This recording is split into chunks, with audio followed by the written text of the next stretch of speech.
One step forward. Alam nyo bang marami akong sasakyan? Mayaman ako eh. Sobrang yaman ko. Andiyan, nagsisiksikan yung masasakyan ko. Ngayon ang gagamitin ko ngayon to. Asalad ko ngayon. Ayun! Gusto ko nga munang gamitin to kahit mamamasyal lang ako sa Divisoria. Ito. Ate, gusto ko na nga ibenta to eh. Nagsawa na ako rito. So, sinong gustong bumili, PM nyo lang ako. Ha? Andito lang naman ako. PM. Yun pala yung bata ko nakita sa likod.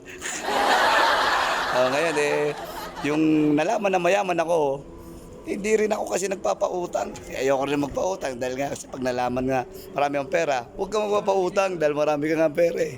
Kasi pag pinutangan nga marami kang pera, hindi ka na babayaran. Sabihin mo na lang na wala akong pera dahil mayaman ka. Okay? Bye-bye! Pwisto!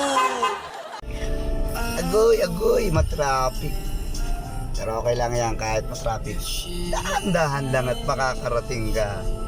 Basta smooth moves lang, smooth na pagdadrive with care. Yun ang importante sa lahat. Mauna na sila. Kahit umulo pa sila. Basta ingat lang sa pagdadrive. Okay? Mamasyal muna tayo sa daan. Para makita natin ang traffic sa unan. Kung ma-traffic, shortcut tayo. Okay?